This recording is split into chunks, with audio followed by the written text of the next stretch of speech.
Bonjour à tous et bienvenue dans ce podcast Périple humanitaire, le podcast qui parle de l'humanitaire avec des humanitaires de terrain. Je suis Bertrand Groussard et aujourd'hui je vais vous présenter un épisode qui me tient particulièrement à cœur, dans lequel on va pouvoir aborder des questions qui me semblent extrêmement importantes pour le secteur de l'humanitaire. Je vais parler notamment des risques psychosociaux, évidemment, un secteur dans lequel je me suis moi-même spécialisé afin de pouvoir y donner tout simplement des formations en prévention des risques psychosociaux. Alors aujourd'hui, l'épisode que vous allez entendre est la version longue d'une chronique que j'avais réalisée pour l'épisode 8 du podcast L'émission humanitaire, podcast dans lequel on avait traité d'un sujet volontairement un petit peu provoque qui s'appelle « Les humanitaires ont-ils le droit de prendre des vacances ?» Pour réaliser cet épisode, j'ai eu la chance de pouvoir interviewer deux personnes qui sont spécialisées dans ce domaine-là. J'ai eu l'occasion donc de pouvoir interviewer Estelle Robert, qui est la fondatrice d'un cabinet de conseil en ressources humaines qui s'appelle Humanitalent. Humanitalent a été créé en 2017 et Estelle avait déjà au préalable 15 ans d'expérience de terrain en tant qu'humanitaire dans les ressources humaines. Donc elle met tout simplement à disposition, grâce à son cabinet, les compétences qu'elle a acquises dans les ressources humaines. Et son cabinet travaille sur 3 dimensions en particulier, notamment le recrutement, le conseil et la formation directement pour les organisations humanitaires. Également dans cet épisode, j'ai eu l'occasion de pouvoir interviewer Mejda Ben Salma. Mejda, elle est psychologue du travail, référente en qualité de vie au travail au siège d'Action contre la faim. Elle est donc éminemment spécialiste sur les risques psychosociaux et ses réponses vont certainement pouvoir vous éclairer sur les questions que vous pouviez vous poser sur les risques psychosociaux auxquels les humanitaires sont exposés. Et tout de suite pour commencer, je vous propose d'écouter la première réponse que Estelle Robert m'a apportée lorsque je lui ai posé la question « Les humanitaires ont-ils le droit de prendre des vacances ?» Alors, sur le plan légal, les humanitaires qui sont en tout cas en contrat français sont soumis au Code du travail français, donc ils ont droit à 5 semaines de congés payés par an. C'est le minimum légal.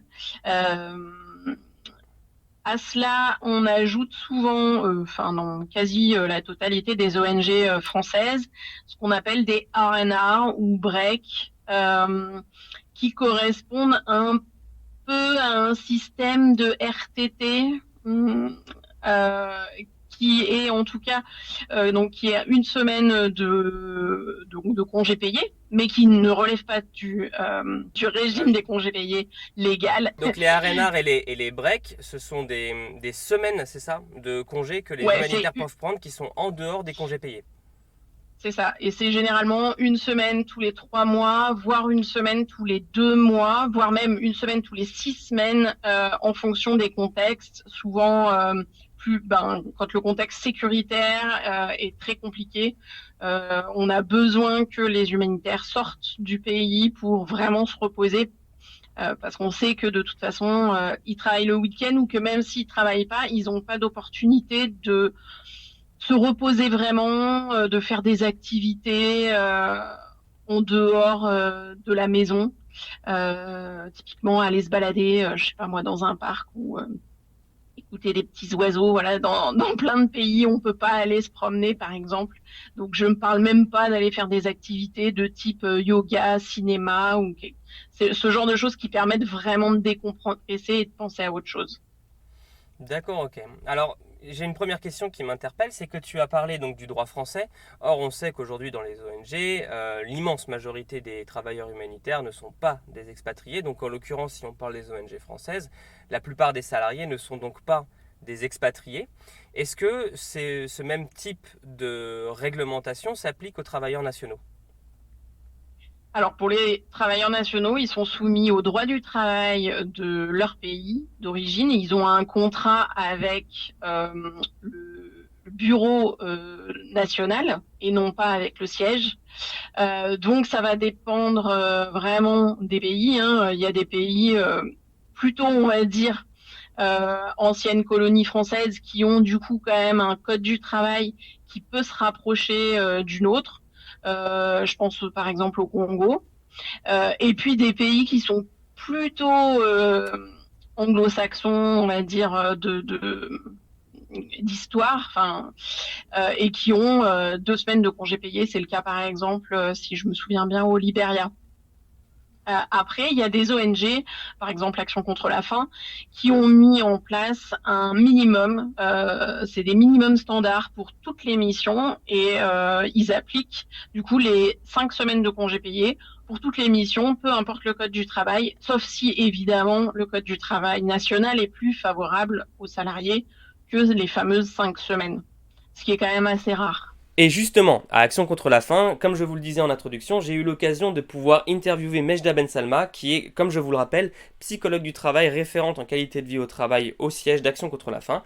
Et évidemment, comme Estelle, quand je lui ai posé la question de savoir si les humanitaires avaient le droit de prendre des vacances, sa réponse a été immédiate. Alors, je dirais que non seulement ils ont le droit de prendre des vacances, mais je dirais même qu'ils en ont le devoir. En effet, que ce soit pour leur santé, mais aussi pour la qualité de leur travail et de leur intervention, être au top de leur forme physique et mentale est indispensable. On sait que les humanitaires sont des travailleurs qui euh, ont des conditions de travail qui peuvent être particulièrement difficiles, notamment dans des pays où il y a des risques sécuritaires importants. Quels sont les principaux risques psychosociaux auxquels les humanitaires sont exposés? Donc, en effet, les humanitaires sont soumis à de nombreux facteurs de stress. Je ne vais pas tous les citer, mais pour moi, il y en a trois en particulier.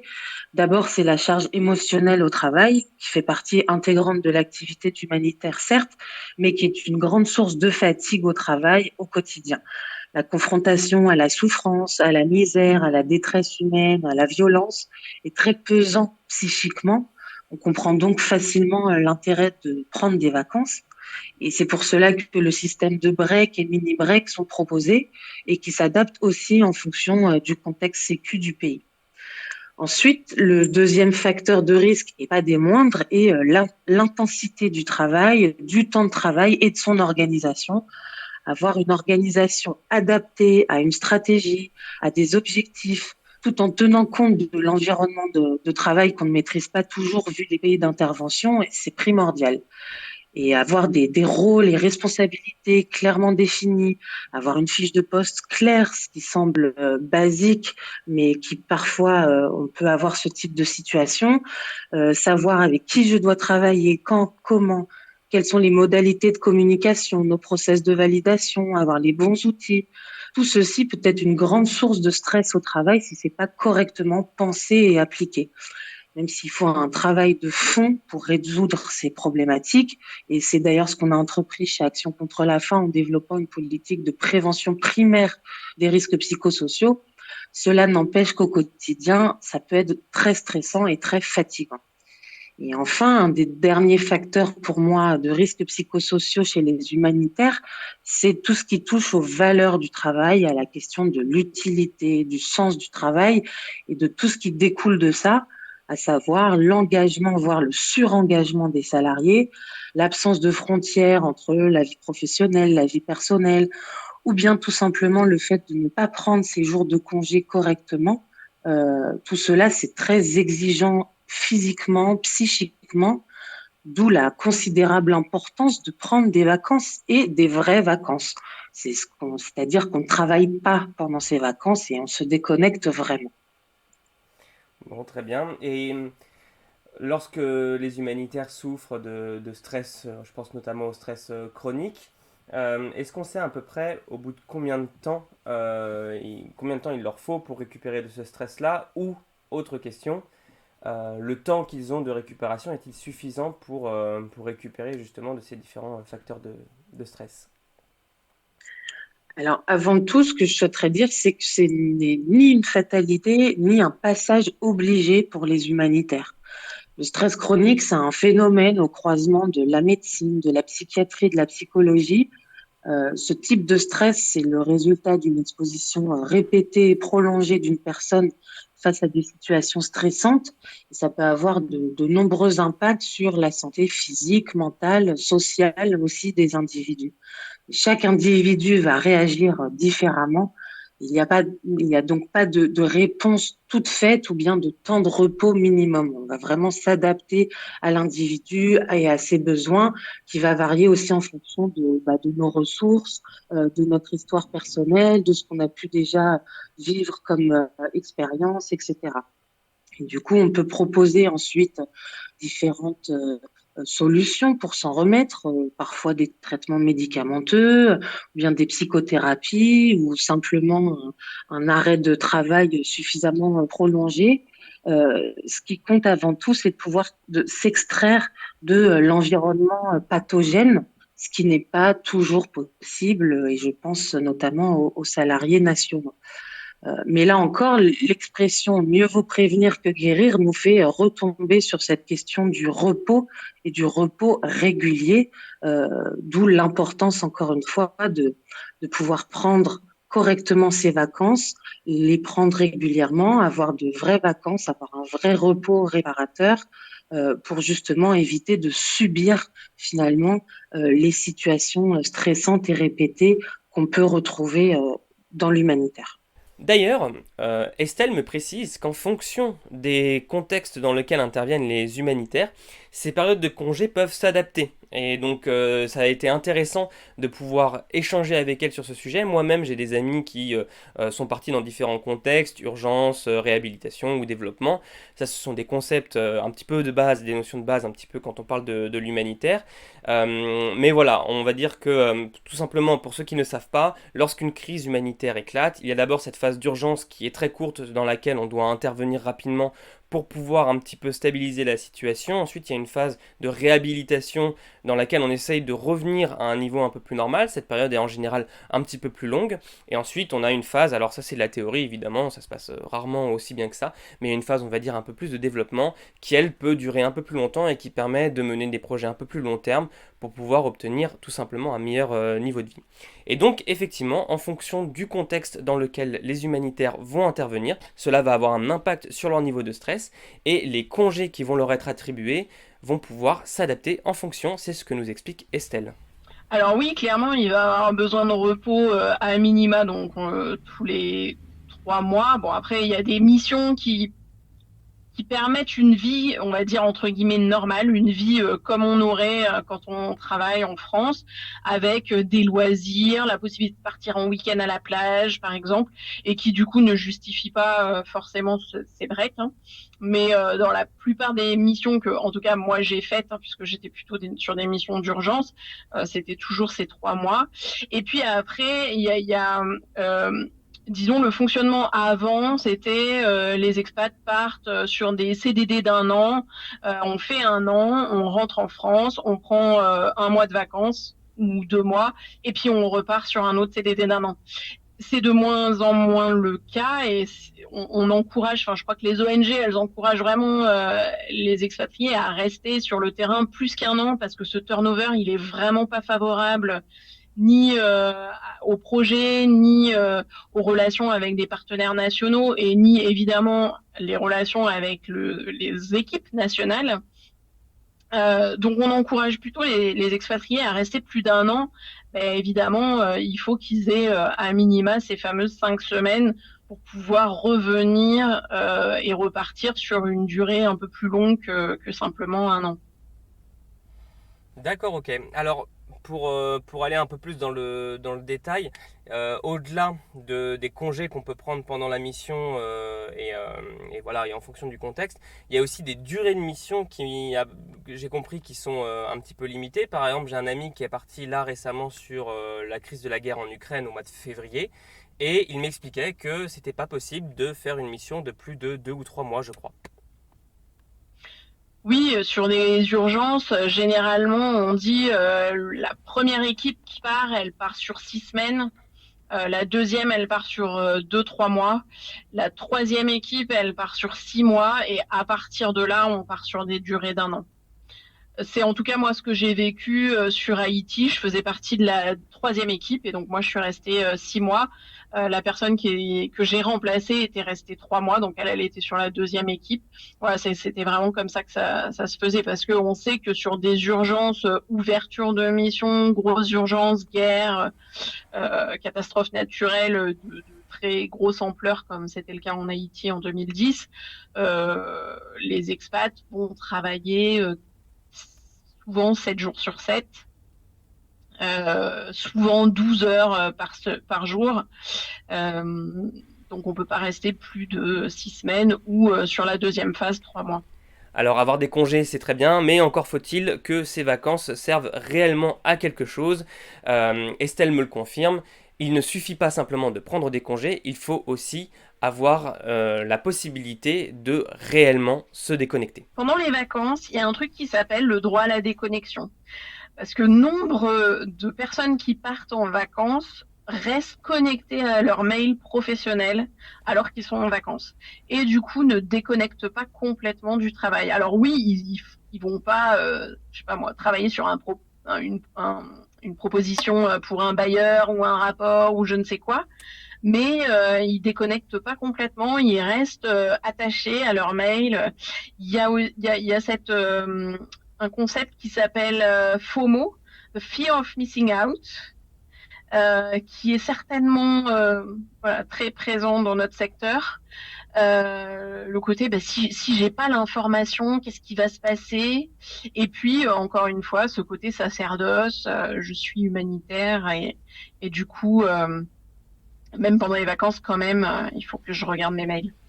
Et d'ailleurs, ce droit à la déconnexion, si Estelle le rappelle, ce n'est pas pour rien. C'est tellement important que Mejda m'en a également parlé. Je vous propose d'écouter, elle, sa réponse. Exactement. Le droit à la déconnexion, le droit d'utiliser ces jours de congé, c'est extrêmement important. Là encore, on retombe sur ces questions d'engagement, de surengagement, de pas couper avec sa vie professionnelle, même quand on est en congé. Mais pour que l'effet des vacances et l'effet du repos soit perceptible, on a vraiment besoin de couper, de se reconnecter pour le coup avec une autre vie sociale, une vie familiale, des loisirs. C'est extrêmement important parce que tout ça, ça va être aussi des facteurs de protection face à l'épuisement professionnel. Il se trouve que les humanitaires, comme beaucoup de travailleurs, ont des difficultés à déconnecter pendant leurs vacances, mais à cela s'ajoute un phénomène un petit peu particulier qu'Estelle appelle le sacerdoce. Mais il y a aussi ce côté un peu sacerdoce de l'humanitaire qui se dévoue corps et âme à 100% pendant sa mission et qui du coup bosse tout le temps, ce qui a pas de sens, qui marche clairement pas sur la durée, qui crame les gens, qui a des conséquences quand même hyper graves sur la santé des individus, mais aussi plus globalement sur la mise en place des projets, parce que quand on a des gens cramés, des burn-out, du turnover, etc., c'est bon pour personne en fait. Mais on est quand même encore dans cette culture du sacerdoce et d'en faire un maximum. Et concernant cette notion de sacerdoce et d'engagement au travail, j'ai posé la question à Mejda si il était normal, ou en tout cas si c'était un trait particulier pour les humanitaires, cette notion d'engagement. Je lui ai tout simplement demandé si c'était également le cas, un phénomène qu'on pouvait retrouver dans d'autres professions. Alors, il se trouve que là où je travaillais avant, on avait aussi cette question de l'engagement, parfois même cette notion de sacrificielle presque pour cette mission-là, parce que on est sur du service finalement, et que l'appréhension de ce service pour autrui, pour le bien commun, fait qu'on aborde le travail différemment. Mais ça peut être un piège entre guillemets. On sait que le sens du travail permet justement de s'épanouir au travail et de s'épanouir au travail et au contraire de contribuer aussi au bien-être au travail. Mais tout est une question évidemment d'équilibre et le revers de la médaille peut être justement cet épuisement professionnel, la dégradation de la santé liée à ça et aussi l'impact que ça peut avoir sur le travail et du coup sur la qualité du travail et la qualité finalement du service rendu finalement aux bénéficiaires, etc. C'est c'est pas toujours facile quand on est euh, engagé dans une mission humanitaire et le terme de mission euh, enfin il y a plusieurs définitions aussi derrière cette mission humanitaire. Mais c'est important, mine de rien, de l'aborder comme un travail avec le cadre du travail, que ce soit un cadre légal, mais aussi un cadre en termes d'organisation, pour justement permettre d'avoir un environnement sain au travail qui évite justement les effets négatifs qu'on peut retrouver sur la santé au travail dans l'humanitaire, mais que mine de rien, on retrouve finalement dans beaucoup de milieux professionnels. Pour moi, la différence, c'est que les contextes, les environnements de travail et les contextes d'intervention font qu'on est soumis à des facteurs de risque externes sur lesquels on n'a pas la main. Et typiquement, le contexte sécuritaire est un des premiers facteurs externes de risque. On n'a pas toujours la main dessus. Et là, pour le coup, c'est ce qui peut changer d'autres milieux professionnels. Mais malgré tout, les risques organisationnels au travail, on le retrouve finalement, peu importe l'activité. C'est comment on va interpréter et accompagner ces risques-là en s'adaptant finalement à l'environnement de travail des humanitaires. Et voilà, c'est fini pour aujourd'hui, j'espère que cet épisode vous a plu. Si jamais c'est le cas, n'hésitez pas tout simplement à le partager autour de vous. C'est une thématique, comme vous l'avez compris, qui me tient particulièrement à cœur, donc si jamais vous souhaitez avoir d'autres épisodes ou d'autres thématiques un petit peu sur ce sujet, n'hésitez pas à m'en faire part dans les espaces commentaires ou en m'envoyant directement un mail à l'adresse périplehumanitaire@gmail.com. périplehumanitaire@gmail.com. Toutes les autres interviews sur l'humanitaire sont également disponibles directement sur le site périplehumanitaire.com. Il faut savoir que j'ai donc plusieurs podcasts qui traitent de l'humanitaire. Il y a Périple Humanitaire dans lequel j'essaye de mettre un maximum d'interviews, de témoignages de terrain, de personnes qui vous expliquent comment se passe l'humanitaire réellement sur le terrain. Il y a également un autre podcast qui s'appelle l'Info Humanitaire, et Info Humanitaire, c'est plus un podcast qui va être dédié à parler de l'actualité humanitaire. Ce sont des épisodes un peu plus courts pour traiter de thématiques humanitaires de façon un petit peu capsule, si je puis dire, en moins de 10 minutes. Et il y a également, donc, comme je vous le disais en introduction, un autre podcast qui s'appelle l'émission humanitaire, où là, cette fois, c'est pas moi tout seul, c'est un collectif de personnes qui est mené notamment par Benoît Almeras, qui est journaliste à Radio France Internationale. Il y a également Laurie Verrier et Thibaut, le fondateur de la chaîne YouTube Carnet de bord humanitaire. Nous sommes tous les quatre à traiter de différentes thématiques autour de l'humanitaire, et ce sont des épisodes un peu plus sous format radio-discussion qui permettent d'aborder l'humanitaire de façon un petit peu plus légère. Voilà. Bon, en tout cas, j'espère que tout ce contenu va vous plaire, j'espère que ça vous aura intéressé, que ça vous aura peut-être aussi appris des choses. Je vous dis à très bientôt, et d'ici là, prenez soin de vous.